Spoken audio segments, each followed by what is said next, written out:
का पोषण करने के लिए आपके जो है ये दिखावे हो रहे हैं, इससे बिल्कुल इन्हें रोक देना चाहिए, थाम लेना चाहिए। इसके पीछे में है ना ज्यादा समय नहीं लेना चाहिए। मैं कितने दिनों से बोल रहा हूँ, कितने दिनों से कह रहा हूँ, लेकिन आपके पेट का पानी नहीं निकल रहा। न तो कोई विचार आता है, न कोई चर्चा चलती है, न कोई संवाद चलता है, न कोई विचारों का, बातों का लेन देन कोई बोल नहीं चल रहा है। मैं किसके लिए बोल रहा हूं? किसके लिए बोल रहा हूं? हमारे लिए। मैं किसके लिए बोल रहा हूं? स्वयं उसको जगह देना एक प्रहरी का काम होता है। अगर प्रहरी सो गया समाज डूब जाएगा, समाज खतरे के तक पड़ जाएगा। इसलिए प्रहरी का काम होता है, पहरेदार का एक काम होता है कि वो सोने वाले जो मालिक है उनको न सुना दिया जाए, जागते रहो बोलना चाहिए। और इसीलिए मैं कितने दिन उस खतरे की घंटी बजा रहा हूँ, आपको जागते रहो बोल रहा हूँ, लेकिन आपके कानों तक मेरी आवाज नहीं जा रही है। शायद जा रही है, यहाँ तक नहीं पहुंच रही है, और जा रही है तो आपके हृदय में पहले हलचल हो रही है, कोई खलबली हो रही है, अंदर में पहले आंदोलन नहीं हो रहा है। आप झकझोर कर सको किसी को, कुछ सोचो, विचार करो, मीटिंग करो, चर्चा करो, कुछ भी करो, कुछ निर्णय करो, कुछ फैसला करो, हमारे हित के लिए है, हमारे कल्याण के लिए, हमारे उत्थान के लिए है, और हमारे अच्छाई के लिए, हमारे सुख के लिए, हमारे कल्याण के लिए है, और हमारी बीमारियों से दूर होने के लिए है, और हमारे प्रशस्त मार्ग को प्रशस्त करने के लिए है ना। इसलिए हमारे ये, और इसलिए मैं चिल्ला रहा हूँ, रोज चिल्ला रहा हूँ, प्रहरी का काम कर रहा हूँ। और इसलिए कहते हैं साधु क्या है? इस समाज का प्रहरी है। साधु समाज का प्रहरी है, और प्रहरी अगर वेतन लेता है तो प्रहरी को सुनना नहीं चाहिए। और मैं आपसे वेतन लेता हूँ, आप मेरा जीवन गुजारा करते हैं, पानी देते हैं, रोटी देते हैं, कपड़े देते हैं, लते देते हैं, पात्र देते हैं, औषध देते हैं, दवाई देते हैं, जगह देते हैं, और फिर में ये सब पाने के बाद में सो जाऊं, मैं आपको न जगाऊं तो मैं अपराधी बनूंगा। मुझे अपनी ड्यूटी को संभालना है, मुझे अपनी ड्यूटी करनी है। कि कुत्ता भी कैसा होगा? कुत्ता भी है रूखी सूखी रोटी खाता है, रूखी सूखी बीमारी की रोटी खाता है। लेकिन जब भी कोई ऐसा कोई आवारा व्यक्ति आ गया, कोई बिल्कुल खराब व्यक्ति आ गया, अनजाना व्यक्ति आ गया, कुत्ता क्या करेगा? भोगेगा, भाग करके मालिक को जगाता है, और जो ही मालिक जग जाता है, कुत्ता भौंकना बंद कर। जब तक नहीं जागोगे मैं क्या करूंगा? आवाज दूंगा, फेर दूंगा, मैं आपको भोंकूंगा, और जब आप जागता होगे, चर्चा चालू हो जाएगी, मैं बोलना बंद कर दूंगा। एक कुत्ता रूखी सूखी मालिक की खाता है, और फिर भी रूखी सूखी रोटी खाने के बाद में भी अगर वो इतना वफादार है, इतना अपने मालिक के लिए इतना सोचता है, इतनी परवाह करता है, ये समाज, जैन समाज, माता पिता श्रावक शालिका है। कुत्ते को तो रूखी सूखी रोटी देते हैं, लेकिन एक जैन शादी में साधु भगवान तो क्या देते हैं? दोनों तरफ घी से चौपड़ करके रोटी देते हैं। मैं कुत्ते से गया नहीं हूं, मैं कुत्ते से गया नहीं हूं, क्योंकि मैं समाज की खाता हूं। कुत्ता को रूखी रोटी खाता है, लेकिन फिर भी मालिक को भला रहेगा जगाता है, मालिक को नुकसान से बचाता है। तो आपको मुझे दोनों तरफ, एक तरफ नहीं, घी चुपड़ करके टपकता हुआ घी लगा करके हमको खिलाते हो, हम कितना भी नहीं कर सकते हैं, हमें करना। और इसीलिए ना मैं इतना है ना चिल्ला रहा हूँ, इतना कह रहा हूँ। कितने दिन हो गए, ग्रंथ चालू हुआ तब से लगभग दूसरे तीसरे दिन से मैंने बोलना चालू किया था, 8 सप्ताह पर हो गया, लेकिन कोई चर्चा नहीं, कोई बातें नहीं, कोई इस बात को गति मिल जाए ऐसा कुछ निर्णय नहीं, ऐसा कुछ भी नहीं, कोई चर्चा का विषय नहीं। जब तक है ना चर्चा का विषय न बने, जब तक है ना इसके पीछे में हम न लगे, जब तक इसको चर्चा का विषय न बने, वहां तक इसके पीछे में मेरा बोलता चौमासा खत्म हो जाएगा। लेकिन कभी कोई परिवर्तन नहीं आ सकता है। परिवर्तन लाने वाले आप बनोगे, परिवर्तन लाने वाले आप बनोगे। डब्बू ने पूछा, ट्रेन चल रही थी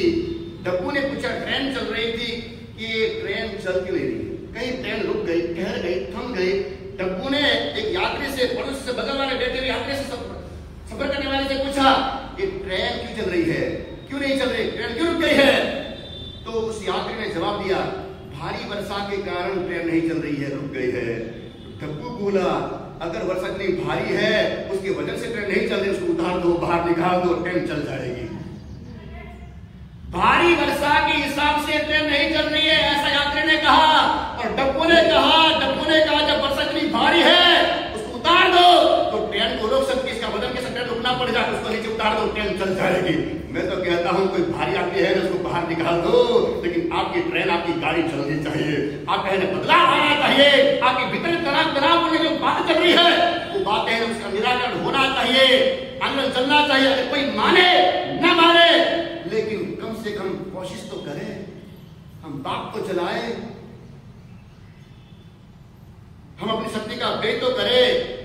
हम जो है ना अपने शक्ति को लगाए, बिना लगाए शक्तियों को लगाए है ना, हमारा काम कभी होगा नहीं, कभी हो न सकेगा। इसलिए मेहरबानी करके इस बात को थोड़ा आंदोलन दे, एक क्रांति लाने के लिए बहुत कुछ करना पड़ता है, बहुत कुछ करना पड़ता है। और क्रांतियां है ना अकेले व्यक्तियों ने भी लाई है। आपको मान सुभाष चंद्र बोस है ना 1943 में 21 तारीख के दिन उसने एक काम किया था, गजब का काम किया था। अपने दम पर, लोगों के दम पर, अकेले दम पर, अपनी शक्ति के आधार पर उसने ये ऐलान किया था, घोषणा कर दी थी, करेंसी चलाई थी, तेल दी थी, आवाज दी थी, रेडियो पर मैसेज चलवाया था, घोषणा कर समाचार भेजे थे। उसने अपने दम पर किसी के सारे नहीं गए थे, तुम आओ मिलो जुटो साथ में सपोर्ट करो, नहीं किया था। लेकिन अपने दम पर, अपनी शक्ति के आधार पर फौलादी इरादों को लेकर के उसने घोषणा कर दी थी किसके, कि भारत की आजादी की, स्वतंत्रता की उसने घोषणा कर दी थी, ऐलान कर दिया था। और वो है ना दम वाले लोग थे, कायर लोग नहीं थे, वो बड़े सारे लोग थे दुनिया में। उस जमाने में बड़े सारे लोग थे, ताकतवर लोग थे, उनको विश्वास का भरोसा था, उनको साथ देना दे, कोई सपोर्ट करना करे, किसी की मदद मिले न मिले, मेरी आवाज काफी है, एक आवाज से मैं हजारों आवाजें पैदा कर सकूंगा। और इसलिए वहां पर उन्होंने काम किया, दमदार आदमी थे, दमदार घोषणा की। और घोषणा करने के बाद में 9 देशों ने, चाहे वो जापान हो, जर्मनी हो, फ्रांस हो, और भारत की उसने आजादी को मान्यता दी थी। वो मान्यता वहां पर उन्होंने दी थी। और उन्होंने जब घोषणा की ना, उन्हें पता था, उन्हें मालूम था इस समय ठीक नहीं है। ये सुभाष चंद्र बोस को मालूम था कि अभी समय पका नहीं है, समय ठीक नहीं है। लेकिन जब समय पकने की बात आएगी, जब काम होगा तो समय पक जाएगा। लेकिन शुरुआत अभी करे ना। बारिश आने वाली होती है, उससे पहले किसान खेतों में काम करना चालू कर देता है। और आपकी सीजन आने वाली होती है, दशहरे की, शादियों की सीजन आने वाली होती है, कपड़े लाना, माल स्टॉक भरना, पहले तैयारी कर लेते हो। बस उन्होंने सोचा, विचार किया कि अभी शुरुआत करनी है, तो कभी नहीं हो सकते हैं। और इसलिए उन्होंने शुरुआत की, और जानते थे मेरी आवाज दब जाएगी, शायद कुछ लोग ऐसे निकलेंगे जिनकी आवाज दब भी रहेगा, लेकिन गली मेरी आवाज गूंजेगी। और शायद आवाज गूंजे, कोई आवाज मेरी बड़ी हो जाए, ऐसी भावना से। और उनकी कामना न थी कहीं पर मेरा स्टेचू लग जाए, मेरे नाम का कोई सर्कल बन जाए, और मेरा कोई कहने क्रिकेट का, फुटबॉल का ग्राउंड बन जाए, ऐसी उनकी कामना नहीं थी, कुछ भी नहीं था। लेकिन अकेले दम पर हम ये सोचते, हम विचार करते हैं, कोई तो ऐसा नेता जगे, कोई तो ऐसा भाग्यशाली समाज का व्यक्ति जगे, कोई तो ऐसा मुखिया जगे। हम ये विचार करते थे, सोचते हैं, लेकिन मुखिया बनने की कोशिश, दूसरों को बनाने की कोशिश करो, आप मुखिया बन जाओ। अच्छे काम में आगे आने की जरूरत है, अच्छे काम में कदम बनाने की जरूरत है। और ये सोचो किसी का कोई बेटा आएगा, कोई समाज का बेटा आएगा, किसी प्रकार का बेटा समझ आएगा, उस गांव वाला आएगा, ये मत सोचो कोई भी आए, हमें काम से मतलब है, हमें काम से मतलब है। और हम क्या करते हैं, इस जमाने में क्या किया हमने, अगर दो बच्चे होंगे, ताकतवर होंगे, अच्छे होंगे, जोरदार होंगे, पराक्रमी होंगे, वीर योद्धा होंगे, अच्छा समाज के लिए फायदा करने वाले होंगे, ऐसा सोच करके क्या किया, अधिक संतानें होती थी, वहां पर क्या किया, संतानें कम कर दी, 2 कर दिया, अब तो 1 बस कर दिया। पहले हम तो हमारे तो ऐसा था, लेकिन अब क्या हो गया, हम तो हमारा 1 हो गया है। क्या हो गया, हम तो हमारा 1 हो गया है। लेकिन याद कीजिए, सुभाष चंद्र बोस कितने 13 भाई बहन थे, कितने सुभाष चंद्र बोस 13 भाई बहन थे। और आज संसार में, दुनिया में, इतिहास में 9वें नंबर पर जन्म लेने वाले सुभाष चंद्र बोस को हिंदुस्तान याद करता है। और 12 को कोई याद नहीं करता है। कौन थे, कितने थे, किसी को मालूम नहीं है। लेकिन अकेले दम पर जिन्होंने ऐसा काम किया, ऐसा आंदोलन चलाया, उसका लेकिन नाम दुनिया में आज भी रहते हैं। मैं चाहता हूं कोई भी ऐसा व्यक्ति है, कोई भी ऐसे खड़े हो जाए, आपका खून नहीं गर्म नहीं होता है? कितना ठंडा हो गया है? आइसक्रीम खाते आप खा के आते हो, क्या करके आते हो?